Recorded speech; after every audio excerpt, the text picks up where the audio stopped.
એશિયાના સૌથી જૂના અખબાર મુંબઈ સમાચારના ડિજિટલ પ્લેટફોર્મ પર તમારું સ્વાગત છે। નજર નાખીએ આજના મુખ્ય સમાચારો પર।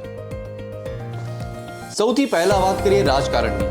મહારાષ્ટ્રમાં વડાપ્રધાન નરેન્દ્ર મોદીએ પ્રચાર કરતી વખતે વિપક્ષ પર પણ આકરા પ્રહાર કર્યા હતા। તેમણે કહ્યું હતું કે મહારાષ્ટ્રના વિદર્ભ અને મરાઠવાડાના લોકોને પાણીના ટીપા માટે તરસ્યા રાખવાનો પાપ કરનારી કોંગ્રેસને આ વખતે લોકો ચૂંટણીમાં જવાબ આપશે। દરમિયાન પીએમ મોદીએ મહારાષ્ટ્રના દિગ્ગજ નેતા એનસીપીના વડા શરદ પવાર પર પણ આકરા પ્રહાર કર્યા હતા અને તેમને ભટકતી આત્મા કહ્યા હતા। પવાર કેન્દ્રમાં કૃષિ પ્રધાન રહ્યા હોવા છતાં ખેડૂતોની સમસ્યાઓ દૂર ન કરી શક્યા હોવાની ટીકા પણ મોદીએ કરી હતી। મહારાષ્ટ્રના મુખ્યપ્રધાને મંગળવારે અત્યંત મહત્વપૂર્ણ એવી મુંબઈની 2 બેઠકો પર પોતાના ઉમેદવારોની જાહેરાત કરી હતી। ઉત્તર પશ્ચિમ મુંબઈની બેઠક પરથી રવિન્દ્ર વાયકરને, જ્યારે દક્ષિણ મુંબઈની બેઠક પરથી યામિની જાદવને ઉમેદવારી સોંપવામાં આવી। મહારાષ્ટ્રમાંથી એક દુઃખદ ઘટના સામે આવી રહી છે। નાસિક શહેરમાં એસટી બસ અને ટ્રક વચ્ચે થયેલા અકસ્માતમાં 4 લોકોના મૃત્યુ થયા હતા।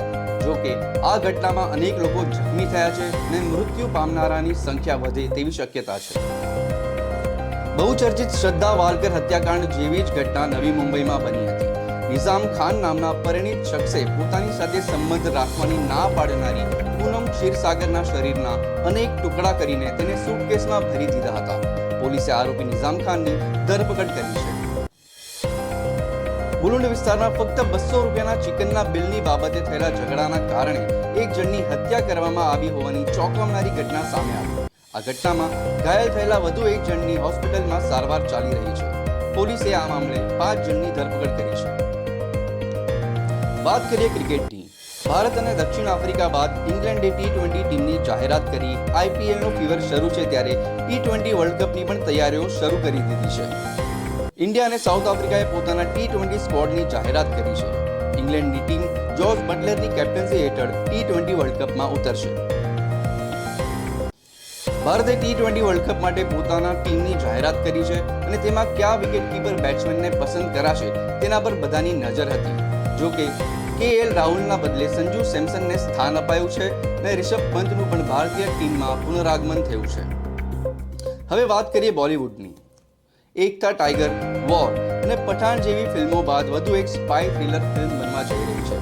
જો કે આ વખતે મુખ્ય ભૂમિકામાં કોઈ હીરો નહીં પણ હિરોઈન હશે। યશરાજ પ્રોડક્શને આલિયા ભટ્ટને ચમકાવતી આ ફિલ્મની તૈયારીઓ પણ શરૂ કરી દીધી છે। ઉરી હુમલા બાદ ભારતીય સેનાએ કરેલી સર્જિકલ સ્ટ્રાઇક્સ પર બનેલી ફિલ્મ ઉરી સુપરહિટ નીવડી ત્યારબાદ આ અઠવાડિયે રિલીઝ થયેલી રણનીતિ બાલાકોટ એન્ડ બિયોન્ડ પણ ઓટીટી પર ધૂમ મચાવી રહી છે અને લોકો તેના ભરપૂર વખાણ કરી રહ્યા છે। આ જ પ્રકારના વધુ સમાચારો માટે જોતા રહો મુંબઈ સમાચાર।